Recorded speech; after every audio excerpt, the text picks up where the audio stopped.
ને સાંજના 6 થઈ ગયા છે ને આજનો વ્લોગ છે ને સાંજે સ્ટાર્ટ થાય છે. Welcome back to my new work vlog. I hope કે ચલો ઠીક હો કે મસ્ત મજાની સંધ્યા થવાની તૈયારીમાં છે. અમારા ઋષિભાઈ આવી ગયા છે. ઋષિભાઈને હજી છે ને સેટિંગ આવતું વાર લાગે છે જો, એટલે એને હોસ્પિટલે લઈને જવાનો છે. અને આજે એનું ડૉક્ટરને પૂછવું જોઈએ 3 દી થઈ ગયા હજી સારું કેમ નથી થતું. ઉધરસ છે ને ભાઈ જોરદાર પ્રમાણમાં થઈ ગઈ છે. નાગરવેલના પાન ને એવું બધું મૂકીને ટ્રાય કરી લીધું પણ કઈ ફેર પડતો નથી. શું કેવું તારું? હા બધું જામ થયું છે. મેન જામ થયું છે એનો વાંધો નથી પણ ખાતો નથી એટલે જ આવવું પડે એમ છે. તો ડોક્ટર પાસે જઈ અને જોઈ શું કહે છે એને. હા એને પૂછી જોવાનો રિપોર્ટ કરવો પડે કરાવી નાખવાનો. હા તો ડોક્ટર આજે શું કહે છે એ તમને આવીને કહે. અને કાલે હતી એન્ગેજમેન્ટ ભાઈ, એન્ગેજમેન્ટમાં ફૂલ મોજ મસ્તી કરી. જે લોકો હજી બ્લોગ ન જોયો ને તો જોઈ આવજો. સવારે બ્લોગ એટલે સ્ટાર્ટ નહોતો કર્યો કારણ કે બધું એન્ગેજમેન્ટનો સામાન ને બધું પડ્યું હતું એ બધું દેવા ગયા લેવા ગયા ને એવું બધામાં રહી ગયા. તો આખો દી કંઈ છે ને બ્લોગ બનાવવાનો ટાઈમ ન રહ્યો એટલે બન્યો નહોતો. ઋષિભાઈને ટોપા ચડાવી દીધા છે અને હવે નીકળીએ આપણે જવા માટે હોસ્પિટલ. ગયા અત્યારે સાંજના 8 અને જો ઋષિભાઈ માટે છે ને આપણે નક્કી કર્યું છે કે ફાઇનલી કાર લેવાની છે. તો જો કાર લેવા આવી ગયા છીએ. 2 કાર હતી એમાંથી આ નક્કી કરી છે. બ્લેક કલર, બ્લુ કલર હોત ને તો વધારે સારો લાગે. હે હા હાલે.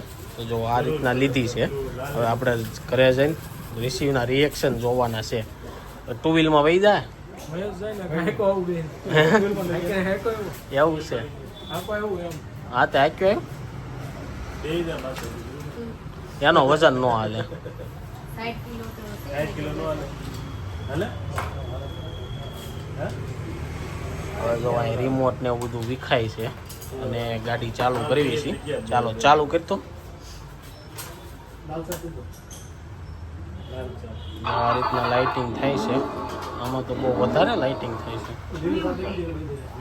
જો રિસીવ માટે છે ને ભાઈ ન્યૂ જીપ આવી ગઈ છે, નું કાર આવી ગઈ છે, નું ભભપ આવી ગયું છે. હવે રિસીવ જાગે ને એના રિએક્શન આપણે જોવાના છે કે આને ઢાંકી દે જાગી ગયો જો સાંભળીને તરત. આને ઢાંકવાની શું પેલા વ્હાઈટ કપડું હોય ને તો લઈ લે, એની પાસે ખોલાવવાની છે આપણે. તો જો આની આરે શું આવે રોહિતભાઈ? ચાર્જિંગ બીજું રિમોટ અને જો આ રીતના ગાડી છે આખી. હવે આને છે ને એને ઓઢવાનું હતું ને એ ઢાંકી દીધું છે. હવે એની પાસે ખેહાવરાવાનું છે આપણે. જોઈ એના રિએક્શન કેવા આવે છે ને. ઘડીક ખમજે ઘડીક જો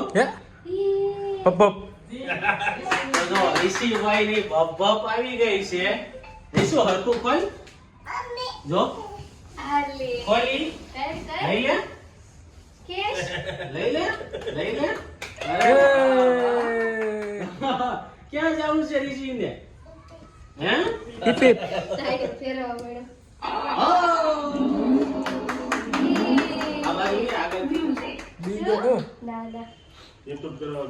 તો જો ઋષિભાઈ ની ભભપ આવી ગઈ છે ફાઇનલી. અને હવે છે ને ઋષિભાઈ એમાં બેહાડવાનું છે. ઋષિ બેહી ગયો. આકો હવે આકો. અરે વાહ. આ મુદ્દે સાઈડમાં રિમોટ થી આપેલી જો ભાઈ ઋષિભાઈ ને જે જોતું હતું ને ભભપ કેટલા દિવસ થાય એની કાર, તો કાર લઈ લીધી છે. રેડ કલર ની લીધી છે. ઋષિની કાર નું નામ હું રાખ્યું ને કોમેન્ટમાં કહેજો. કાલના વ્લોગમાં શું નામ રાખવું છે? હે અરે નામ રખાય ને. હા તો ગાઈઝ તમે લોકો કોમેન્ટ કરો કે ઋષિની કારનું નામ શું રાખ્યું. તમારું શું કેવું? શું રાખવું છે? શું રાખવું છે? નામ તો તમને સારું લાગે રાખો. એવું છે, સારું લાગે એવું રાખો. જો અહીંયા ભટકાઈ દીધી. આ ડ્રાઈવરને હાંકતા નથી આવડતી. જો ઋષિને તો મોજ પડી ગઈ છે કારમાં આજે. તારું શું કેવું? શું નામ રખાય આનું? હા તમે લોકો કોમેન્ટ કરો. જે વધારે કોમેન્ટ હશે ને એ આપણે નામ રાખશું. બાકી જો હજી આ કારના ચક્કરમાં દવાખાના ચક્કરમાં અમારે બધાને જમવાનું બાકી છે. મમ્મી એને જમી લીધું. હું જમી લીધું મમ્મી? મંચુરિયમ ખાઈ લીધું. હવે અમે જોઈ છીએ હું ખાઈ છીએ. બાકી જો ડોક્ટરે દવા ઉપર દવાના ઢગલા કરી દીધા. દવા આપી દીધી છે. એની છે દવા? ભૂખ લાગે એની છે. કારણ કે ડોક્ટર એમ કીધું કે કફ ને એવું થઈ જાય ને તો ભાઈ 5 દી તો વાર લાગે. ખાઈ ન હોય કે શોખ નો ભાવે શરદીમાં તાવ ને એવું એટલે એવું હોય. હવે લાગે છે કોઈના ને તાવ આવ્યો હોય એવું. જોવો તો લાગે છે કોઈને આમાં તાવ આવ્યો એવું? રિસીવ લાગે છે તને? હાલ ઉતર હેઠો, હાલે મમ્મમ કરવાનું, ચાલો હાલ હાલ. આમાં દવા પડી દે. એ બે દીમાં તો કારીગર હરખું કરી નાખશે બધું. એ હાથમાં આવી નથી ને ત્યાં ઋષિભાઈ તો કારીગરી ચાલુ કરી દીધી છે. હેન્ડલ ખોલીને બંધ કરતા શીખવા મળ્યો છે. હજી 2 દી જાય ને એટલે આમાંથી ઘણું ખરું શીખી જાય. અને આ કારમાં શું શું આવે જો, અહીંયા 3 સાપ આવે, આગળ પાછળ હાંકવાની આવે, અને આ બાજુ છે ને આમાં પેનડ્રાઈવ હાલે અને બ્લુટૂથ કનેક્ટ થાય. અને જો તારું કેવું કેટલા દી હાંકશે? થોડાક દી હાંકશે. અમારું કેવું એમ છે કે 5 દી થી વધારે નહીં હાંકે. રમકડું એના માટે 5 દીમાં જૂનું થઈ જાય. પણ હવે જોઈએ છીએ કેટલા દી હાકે છે. તમારું કેવું કેટલા દી હાકશે? રોજ હાકશે, રોજ સવારે ઉઠીને એકવાર તો બેસે હે ને. પણ એને કઈ આવડતું તો છે નહીં હાકતા, એટલે હાકવા વાળા જો હે. અને આ બાજુ જો ફૈયાનો ફોન આવી ગયો છે. રિસીવ ફૈયા જો આવે છે એ કે ગાડી લેવાને તો એને શું કરવું છે ને તમને બતાવું. એને છે ને આના પૈડા ફેરવવા છે. જો એ હવે છે ને પેલા તો ચારે બાજુથી નિરીક્ષણ કરશે અને ધક્કો મારી આનું શું કરવું કયો તમે. જો છોકરાઓનું કામકાજ આવું છે. દવા પી લે પછી લાંબા રૂટે ખેવાની છે. જો આ બાજુ દવા એક જણા વાહે લઈને બેઠા છે તોય પીતો નથી. હવે એને ફરીથી ગાડીમાં બેહારશું તો પીવે. ગાડીમાં બેહારો તો પીવે છે.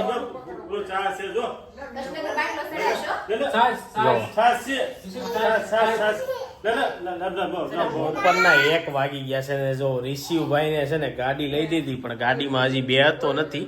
કારણ કે એને મજા છે નહીં. મજા હોય ને તો એ બેહે થોડીક વાર, પછી પાછો ઉતરી જાય. બાકી એને વધારે ઇન્ટરેસ્ટ તો ટીવીમાં જ છે. ગાડીમાં નથી. મજા આવે પછી ગાડીમાં મજા આવે, શરીરમાં તાકાત આવે ને તે રમે. બાકી જો ઋષિભાઈ અત્યારે આમ કર્યા રાખે છે. શું થયું ઋષિ તને? શું થયું? હા ચાલો આપણે તો જો બપોરના જમવા માટે આવ્યા છીએ તો જમી લઈ. જોકે રિપોર્ટ ને એવું કાલે કરાવી નાખ્યું હતું. રિપોર્ટમાં તો કાંઈ એવું નથી. ડોક્ટરે એમ કીધું છે કફ છે એટલે 2-3 દી લાગશે. તો આ બાજુ જો નારિયેળ પાણી ઋષિ વાટું લેતા આવ્યા છીએ. અને આપણે જમવામાં બનાવ્યું છે મગનું શાક ને એ. તો જમી લઈએ. અત્યારે સાંજના 5:30 અને જો છે ને આપણે ઓફિસેથી ઘરે આવ્યા હતા. તો ગામડેથી છે ને બહુ જોરદાર વસ્તુ આવી છે, એ તમને બતાવું. ગામડેથી આવી ગયું છે આ શું છે એ કહી ગયો. હાલો, દેશી મધ આવી ગયું છે. કેટલા ટાઈમથી મને છે ને આમ દેશી કોકે આમ ઉતારેલું હોય ને એવું મધ મારે જોતું હતું. તો એ ફુવાની ગામડેથી આવ્યા ને એન્ગેજમેન્ટ માટે ત્યારે જો આ મધ લેતા આવ્યા હતા. મધ તો મગવી લીધું છે, પણ મધનો આ ફાયદા શું છે ને એટલા બધા નથી ખબર. ખાલી બધા એમ કે મધ ગરમ હોય અને વેઇટ લોસ કરવા માટે છે ને ગરમ પાણીમાં નાખીને પીવાય, એટલી ખબર છે. બાકી તો કાંઈ ખબર નથી. બાકી તમને ખબર હોય તો કોમેન્ટમાં લખજો. તો ફાફડી લાવ્યા છે અને ફાફડીનું પેકેટ કેટલું આવી ગયું.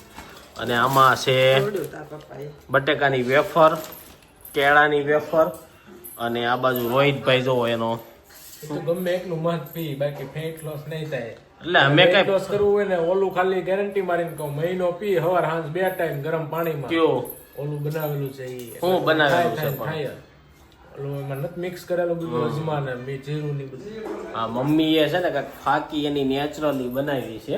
એ મમ્મીને ખબર હોય તો જો એ બતાવું. એ રોહિત એમ કે 2 ટાઈમ પીવો ને એટલે ઘટી જાય.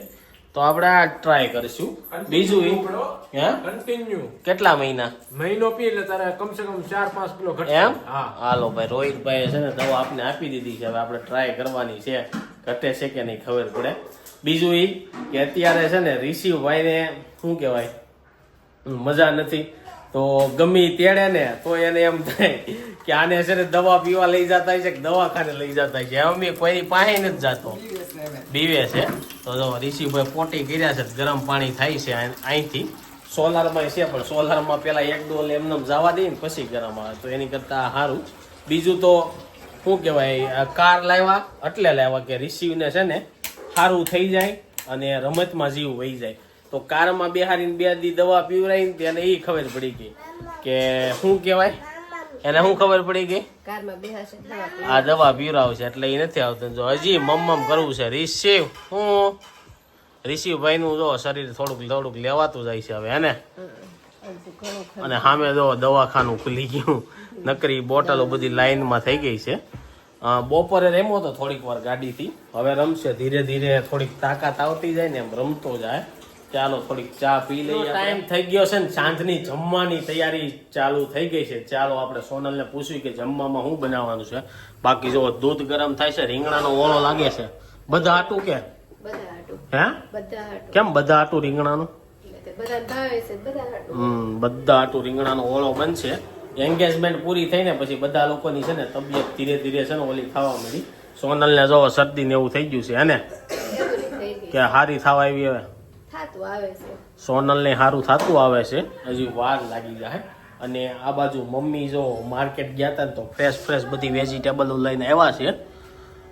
આમાંથી શું બનાવવાનું છે કાલે? કાલ તો સોળીનું શાક કરવાનું. સોળીનું શાક બનશે. સોળી તો દેખાતી નથી, આમાં છે. કોથળીમાં છે. તો શું છે મમ્મી, એન્ગેજમેન્ટ પૂરી થઈ ગઈ, કેવો થાક લાગ્યો? થાક તો કાંઈ નથી લાગ્યો, પણ શરદી ને ઉધરસ ના થઈ ગયા. થાક મમ્મીને શરદી ઉધરસ થઈ ગયા. હવે પાછો છે ને એવો પવન ઉડ્યો છે કે જે કાનમાં જાય ને એટલે પાછા બધા હલવાય ને એવો. એટલે હવે છે ને અત્યાર લગી જે ઠંડી ન પડી ને અત્યારે પડશે એવું લાગે. હે મમ્મી? હવે તો ખીર પછી પાછો હજી બંધ થોડાક દી પવન. હા, થોડાક દી પવન હશે. તો બીજું તો એ બહુ બધા લોકોને છે ને ભાઈ વ્લોગ મૂકું છું ને તો એમ થતું છે કે લેટ આવે છે. પણ લેટ એટલે આવે જ્યારથી અમે દમણથી આવ્યા ને ત્યારથી ઋષિભાઈની તબિયત બગડી ગઈ. એટલે એની તબિયત બગડી જાય એટલે એની આગળ પાછળ રહેવાનું, ખવડાવવાનું, ઘડીક થાય ત્યાં દવાખાને લઈ જવાનું, એમાં ને એમાં અમે રહીને એટલે વ્લોગ ટાઈમે આવતા નથી ને એડિટિંગ ને એવું કંઈ થતું નથી. રિસીવને સારું થઈ જાય ને એટલે ડેઈલી હું એક ટાઈમ ફિક્સ કરી કે 9 વાગે ને એટલે વ્લોગ આવી જવું જોઈએ.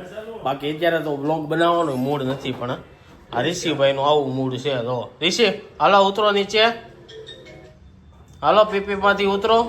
એને 2 કામ કરવું છે, ટીવી જોવી છે અને આ ગાડી હાંકવી છે. લ્યો એવું છે નાના છોકરાઓનું કામકાજ. પહેલી એન્ગેજમેન્ટ હતી અમારા પરિવારમાં અને કેવું થયું ખબર કે મારા ને સોનલના ખાલી 2 જ ફોટા પડ્યા, નો વિડીયો ઉતારાણું કાંઈ નહોતું. હે હું કેવું તારું? રિસીવને મજા નહોતી તે હા એને હમણાં છે ને જ્યારથી અમે દમણથી આવ્યા છીએ ને એને એવું જ થઈ ગયું છે કે મમ્મી પાસે જ રહેવાનું. હવે એ ભૂલે ને પછી અમારું ફરીથી ક્યાંક વિડીયા ને ફોટા ને એવું પડ્યા, બાકી કઈ શૂટે નથી થતું. એવું કેમ થઈ ગયું છે મમ્મી? એ મમ્મી ને મમ્મ કર્યા. એમ નહીં, એવું કેમ? એમ એ મને શું ખબર હોય એવું કેમ. હવે કોઈને નથી ખબર એવું કેમ થઈ ગયું. ઓકર છે ને ભાઈ ફાર્મમાં રેમો રાખે ને તો અમે બહુ બધી મગજમાં રીલ્સો હતી કે આ ઉતારશું, તે ઉતારશું, આ રીતના ફોટો કરશું. અને કેટલા ટાઈમ પછી સોનલ રેડી થઈ હતી તો ઉત્સાહ બહુ હતો, પણ એ ઉત્સાહ વિખાઈ ગયો. હાવ હે કીધું તો એ સારું થઈ જાય પણ નો થયું. અમને 4-5 દિવસ દવાખાનામાં રોજે લઈ જઈએ છીએ. હવે ડોક્ટરે ના પાડી છે કે જે દવા છે પૂરી કરો એટલે સારું થઈ જાય. હવે ધીમે ધીમે સારું થતું આવે છે, પણ આવું થયું એન્ગેજમેન્ટમાં કે નહીં?